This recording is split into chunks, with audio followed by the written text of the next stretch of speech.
لما تلاقي ان نجاتك طريقها وسبيلها الوحيد انك تمشي، ما تفكرش مرتين، امشي امشي. احنا ما ينفعش نوصل للمرحلة دي، انا بتكلم بجد. لسه شايفة الفيديو بتاع البنوتة سنت، ربنا يرحمها يا رب، قلبي وجعني عليها قوي. مش قادرة اتخيل ايه اللي ممكن يكون وصلها لكده. بس اللي عايزة اقوله، احنا نفسنا ليه نوصل نفسنا لكده؟ يعني مش عايزة اقول انه اكيد في ناس وصلتها لكده، لان ده اكيد في ناس واحداث وصلتها للي هي عملته. طيب هي نفسها بقى وصلت نفسها لكده ليه؟ بصوا، انا مش جاي اتكلم في جنة ونار وحلال وحرام والكلام ده، كلنا عارفينه وما فيش حد مش عارفه.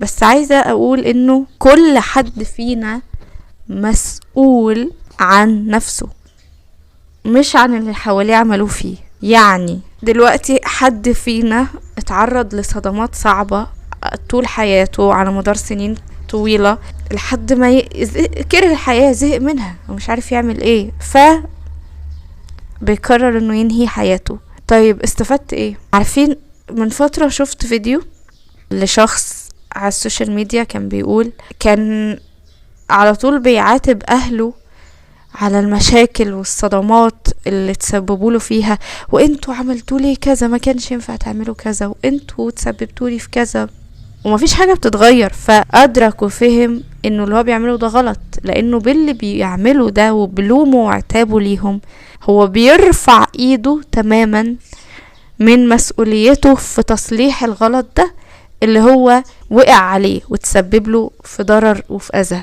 صحيح ان مش هو اللي تسبب لنفسه في الاذى ده، بس هو اللي في ايده يحله. الدنيا مش عادلة، يعني انا عارفة ان ده مش عادل، ولو هم عايزينه كويس ما كانوش اذوه من الاول اساسا. يعني لما تبقى مثلا انت اتأذيت من حد في حاجة معينة، ولما بدأت تفهم ان الحاجة دي بتأذيك تقوله لا ما تعملش كده، فهو مستمر في ان هو يعملها.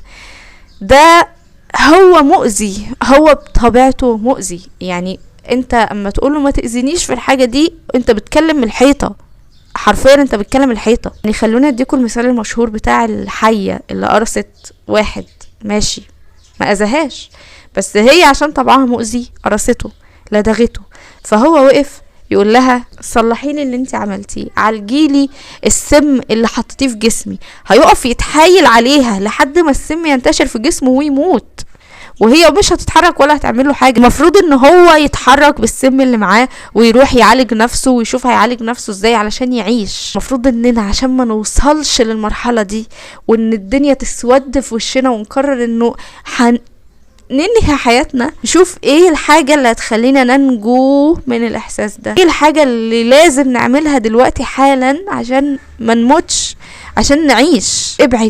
نبعد يا جماعة، نبعد عن مصدر الاذى.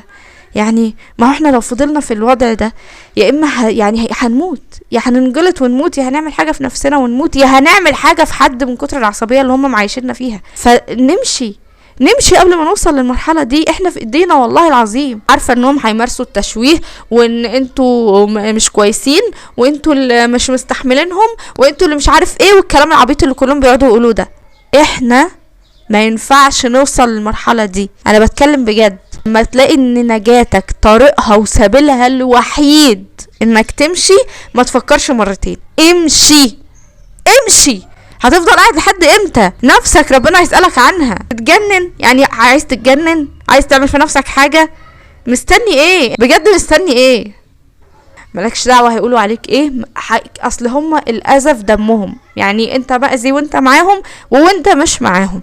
انا عارفة ان حتى لو مشيت، حرب الذكريات صعبة، مش هتسيبك في حالك، هتقعد تفتكر كل كبيرة وصغيرة. عارفة معلش، بس تفتكر وانت بعيد ولا تفتكر وانت قريب ويتزاد عليك حاجات جديدة؟ تفتكر وانت بعيد احسن تقريبا. امشي انفد بجلدك، ابدأ حياة جديدة بعيد عن القرف ده. حطش في دماغك حاجة اللي يقول عليك حاجة يقولها، انت اهم من اي حاجة.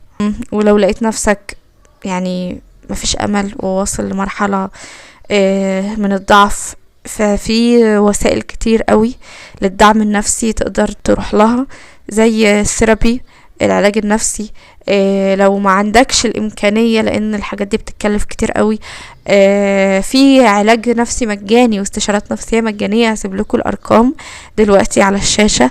اهم حاجة تنقذ نفسك ارجوك. الحياة